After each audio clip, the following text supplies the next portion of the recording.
নূর দাবি করছে যে আন্তর্জাতিক অপরাধ ট্রাইব্যুনালের যে চিফ প্রসিকিউটর তাজুল ইসলাম তিনি আওয়ামী লীগ এবং জাতীয় পার্টির নেতাদের সাথে বৈঠক করেছেন।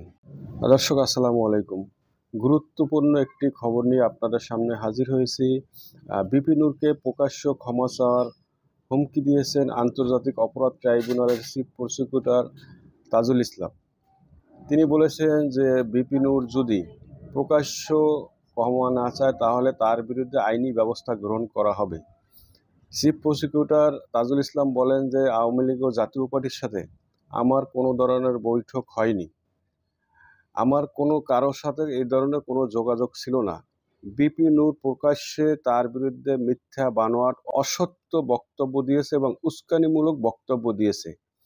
তার প্রতিবাদ জানিয়ে আন্তর্জাতিক অপরাধ ট্রাইব্যুনাল একটি প্রেস বিজ্ঞপ্তি জারি করেছে।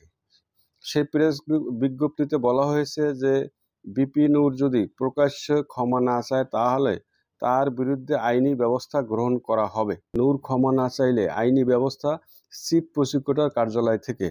গণ অধিকার পরিষদের একাংশের সভাপতি নুরুল হক নূরের বক্তব্যে ক্ষুব্ধ হয়ে বক্তব্য প্রত্যাহার করে ক্ষমা না চাইলে আইনি ব্যবস্থা নেওয়ার হুঁশিয়ারি দিয়েছেন আন্তর্জাতিক অপরাধ ট্রাইব্যুনালের চিফ প্রসিকিউটরের কার্যালয় থেকে। বৃহস্পতিবার কার্যালয়ে প্রশাসনিক কর্মকর্তা মাসুদ রানা স্বাক্ষরিত এক প্রেস বিজ্ঞপ্তিতে এই হুঁশিয়ারি দেওয়া হয়। এতে বলা হয়, বৃহস্পতিবার বিকেলে নূর আন্তর্জাতিক অপরাধ ট্রাইব্যুনালের চিফ প্রসিকিউটরের বিরুদ্ধে আওয়ামী লীগ ও জাতীয় পার্টির সঙ্গে বৈঠকের ভিত্তিহীন বানোয়াট অসত্য ও উস্কানিমূলক কিছু অভিযোগ করেছেন। তার এসব মিথ্যা অভিযোগ গণমাধ্যমে ও সামাজিক যোগাযোগ মাধ্যমে ছড়িয়ে পড়েছে। নূরের এই বক্তব্যের ফলে আন্তর্জাতিক অপরাধ ট্রাইব্যুনাল এবং চিফ প্রসিকিউটরের মর্যাদা ব্যাপকভাবে ক্ষুণ্ণ হয়েছে বলে উল্লেখ করা হয়েছে। তারা বলছেন যে যদি প্রকাশ্য বিপি নূর ক্ষমা না চায় তাহলে তার বিরুদ্ধে আইনি ব্যবস্থা গ্রহণ করা হবে।